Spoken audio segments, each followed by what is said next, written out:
ಕೆಳದಿ, ಇಕ್ಕೇರಿ, ಬಿದನೂರು ಹಾಗೂ ಕೌಲದುರ್ಗಗಳನ್ನು ರಾಜಧಾನಿಯನ್ನಾಗಿ ಮಾಡಿಕೊಂಡ ಕೆಳದಿ ಅರಸರು ಸುಮಾರು 263 ವರ್ಷಗಳ ಕಾಲ ರಾಜ್ಯವಾಳಿದರು. ಕೌಲದುರ್ಗ ಕೆಳದಿ ಅರಸರ 4ನೇ ರಾಜಧಾನಿ. ಚಿತ್ರದುರ್ಗ ಕೋಟೆಯನ್ನು ಬಿಟ್ಟರೆ 7 ಸುತ್ತಿನ ಭದ್ರವಾದ ಕೋಟೆ ಇರುವುದು ಕೌಲದುರ್ಗದಲ್ಲಿ ಮಾತ್ರ.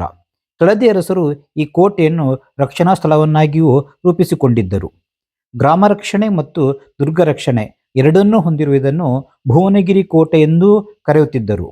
ಈ ಕೋಟೆ 8 ಕಿಲೋಮೀಟರ್ ಸುತ್ತಳತೆ ಹೊಂದಿದ್ದು 30ರಿಂದ 40 ಅಡಿ ಎತ್ತರದ ಗೋಡೆಯ ಮೇಲೆ ಅಲ್ಲಲ್ಲಿ ಬತೇರಿಗಳನ್ನು ನಿರ್ಮಿಸಿ ತೋಪುಗಳಿಂದ ಸಜ್ಜುಗೊಳಿಸಲಾಗಿತ್ತು. ತೋಪುಗಳಿಗೆ ಅವಶ್ಯವಾದ ಮದ್ದು ಗುಂಡಿನ ಸಂಗ್ರಹಾಲಯವೂ ಆನೆ ಕುದುರೆ ಲಾಯಗಳು ಈ ಕೋಟೆ ಒಳಗಿದ್ದವು.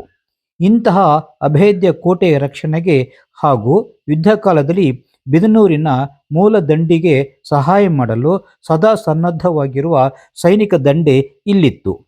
ಕೋಟೆಯ ಒಳಗೆ ಅಲ್ಲದೆ ಕೋಟೆಯ ಹೊರಗೂ ಸೈನ್ಯಕ್ಕೆ ಸಂಬಂಧಿಸಿದ ಅಧಿಕಾರಿಗಳ ಮನೆಗಳಿದ್ದವೆಂದು ಹೇಳಲಾಗುತ್ತದೆ.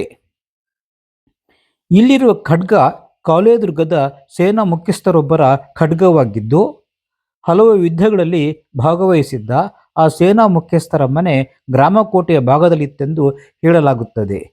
ವೀರಮಾಜಿ ಕಾಲದಲ್ಲಿ 1763ರಲ್ಲಿ ಹೈದರಾಲಿ ಬಿದನೂರಿಗೆ ಮುತ್ತಿಗೆ ಹಾಕಿದಾಗ ರಾಣಿ ವೀರಮ್ಮಾಜಿ ಕೌಲದುರ್ಗ ಕೋಟೆಯಲ್ಲಿ ರಕ್ಷಣೆ ಪಡೆದಳು. ಹೈದರಾಲಿ ಕೌಲದುರ್ಗ ಕೋಟೆಯನ್ನು ವಶಪಡಿಸಿಕೊಂಡಾಗ ಕೆಳದಿ ಸಾಮ್ರಾಜ್ಯ ಅವನತಿ ಕಂಡಿತು.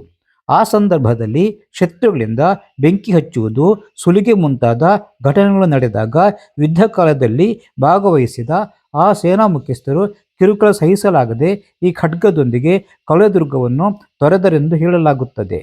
ಕೌಲದುರ್ಗ ಕೋಟೆಯ ಹಾಗೂ ಕೆಳದಿ ಅರಸರ ರಕ್ಷಣೆಗೆ ನಿಂತ ಆ ಸೇನಾ ಮುಖ್ಯಸ್ಥರಿಗೂ ಯುದ್ಧ ಕಾಲದಲ್ಲಿ ಉಪಯೋಗಿಸಿದ ಈ ಖಡ್ಗಕ್ಕೂ ಶತಶತ ನಮನಗಳು.